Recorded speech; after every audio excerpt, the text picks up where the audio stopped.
You're out there, miles from civilization. The sun dipping below the horizon, and a chill creeping into the air. What's the one thing that separates you from a cold, hungry night and a fighting chance at survival? Fire. It's more than just warmth. It's a beacon of hope, a way to cook food, purify water, and signal for help. Today we're going deep into the wilderness of survival fire starting techniques. Forget those fancy lighters you're used to. We're going primal. We're getting resourceful. And we're mastering the art of making fire from the bare essentials. Whether you find yourself with nothing but the clothes on your back or manage to scavenge a few supplies, these techniques will empower you to conquer the elements and survive. So, get ready to ignite your inner survivalist, because things are about to get lit.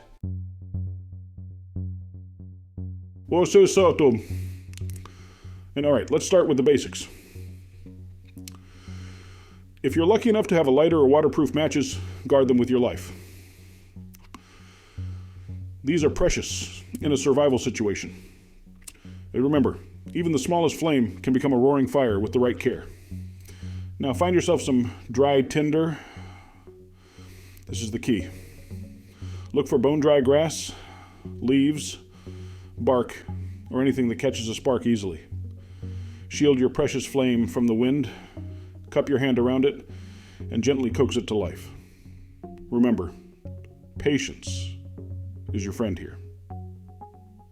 Slowly introduce small dry twigs to the growing flame, gradually increasing the size as the fire establishes itself. We're not trying to create a bonfire just yet. Slow and steady wins the fire starting race.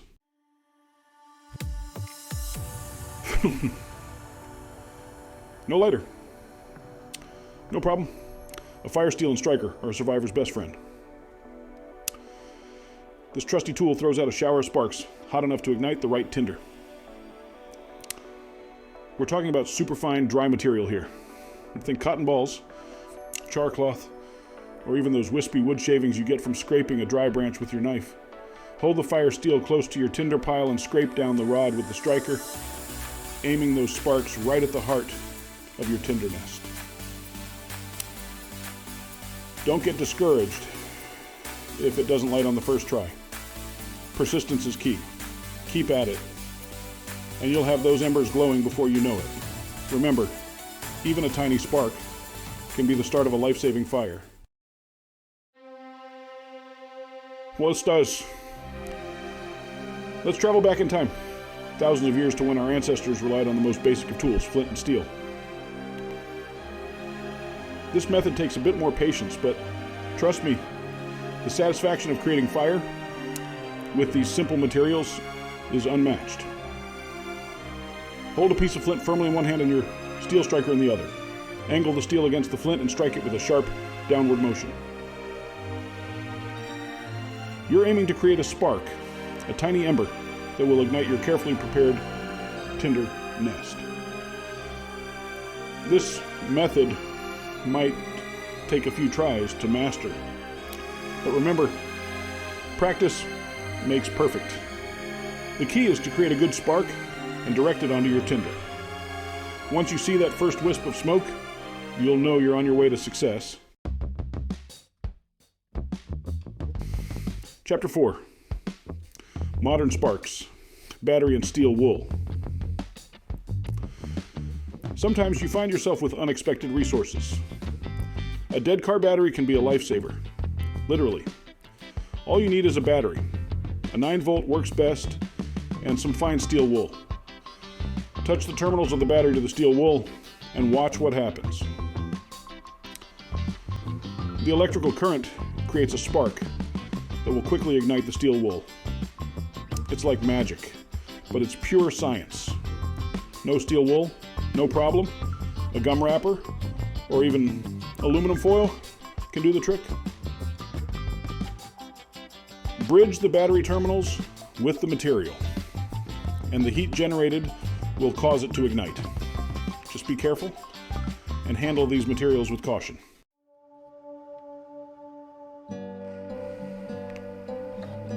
Chapter 5. Harnessing the sun's power. Magnifying glass. The sun isn't just a source of warmth, it's a powerful fire-starting tool. If you have a magnifying glass, reading glasses, or even a camera lens, you can use them to focus sunlight onto a piece of tinder.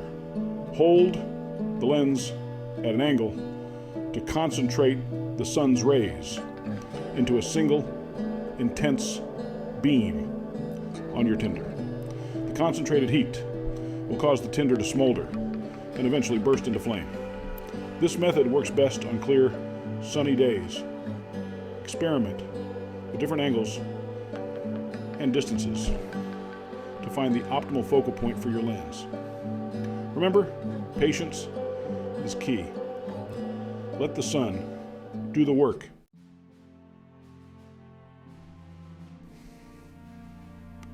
Chapter 6. The Primitive Challenge. Bow Drill. Let's delve into the heart of ancient fire-starting methods, the bow drill. This technique requires a bit of elbow grease, but it's a testament to human ingenuity. You'll need a fireboard, a spindle, a bow, a socket, and, of course, your tinder. The bow provides the spinning power for the spindle, which rubs against the fireboard, creating friction and heat. The socket is held firmly against the top of the spindle to provide stability and downward pressure.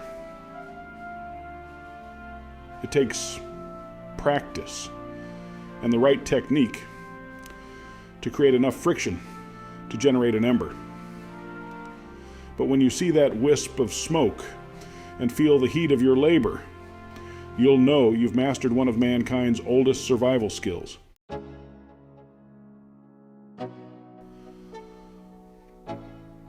Chapter 7. Let's go. Yeah. Similar to the bow drill, the hand drill relies on your own strength and stamina to create fire. It's a true test of your survival skills and requires a great deal of patience and perseverance. The principle is the same. Friction generates heat. In this case, you'll use your hands to spin the spindle against the fireboard with all your might. It's physically demanding but incredibly rewarding when you finally coax that ember to life. Remember, maintaining a steady rhythm and applying consistent downward pressure are crucial. Don't be afraid to take breaks if needed. This is a marathon, not a sprint.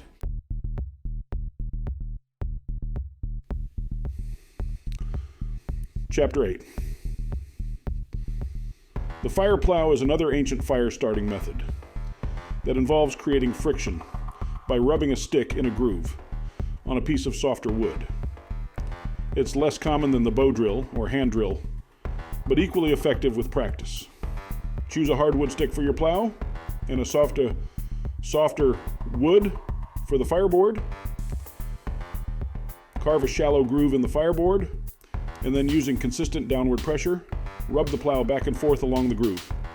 The friction will eventually create fine wood dust that will ignite into an ember. Be prepared for a workout.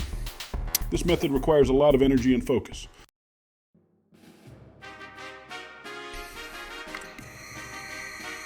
Chapter 9.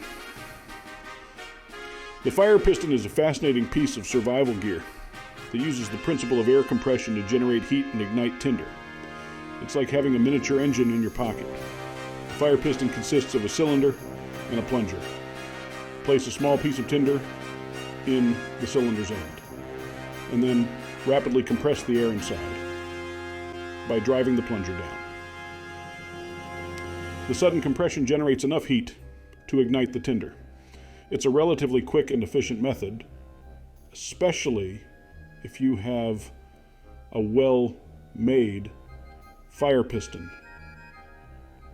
Plus, it's a great conversation starter around the campfire.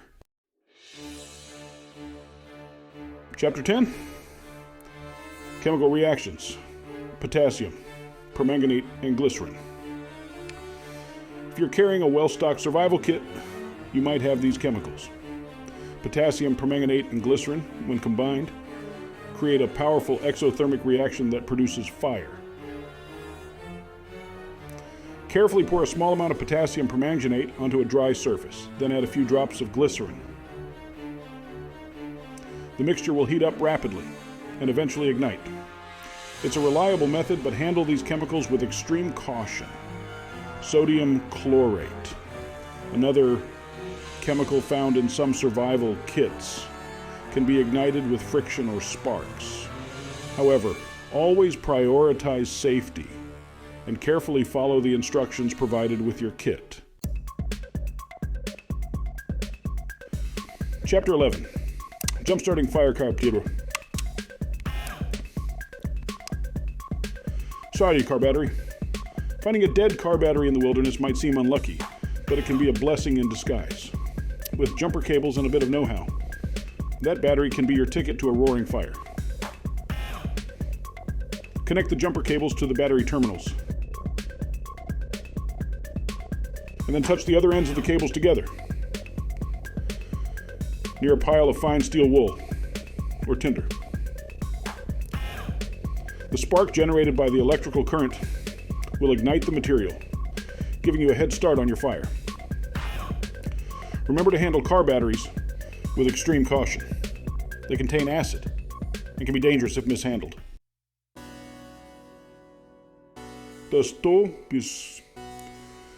Chapter 12. Striking fire. Rocks as tools. Nature provides. Certain types of rocks, like quartz or chert, can be used to create sparks when struck with steel. If you don't have a fire steel, a knife blade or any hard, sharp metal object will do the trick. Hold the rock firmly and strike it at a sharp angle with the steel or metal object. The goal is to shave off tiny flakes of the rock, which will ignite into sparks when exposed to oxygen. This method takes practice and the right combination of rocks, and striking tools. Experiment with different rocks in your surroundings to find those that spark easily. Finding dry and effective tinder is crucial for successful fire starting. But what happens when your usual sources are scarce? That's when you need to get creative. Cotton balls coated in petroleum jelly create incredibly effective tinder. The petroleum jelly acts as fuel, allowing the cotton to burn longer and hotter. Birch bark, even when wet, contains flammable oils that make it an excellent natural tinder. Don't underestimate everyday items like dryer lint.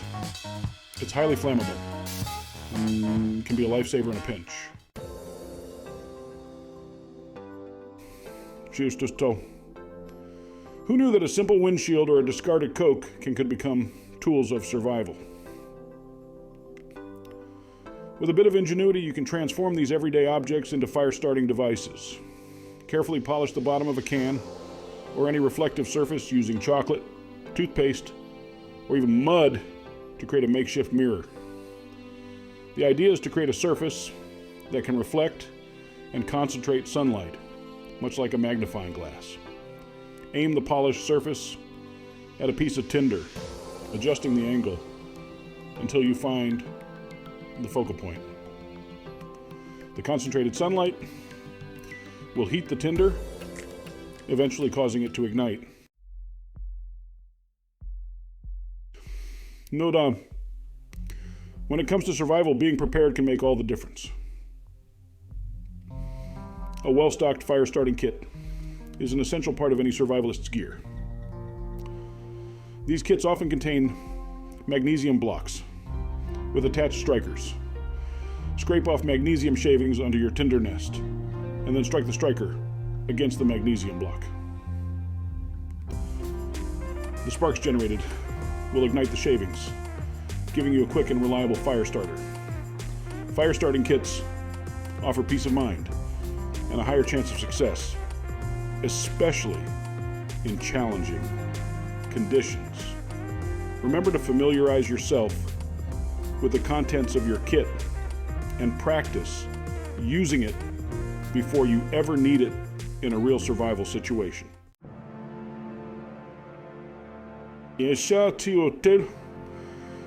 There you have it, the essential survival fire starting techniques that can mean the difference between a warm meal and a long, cold night.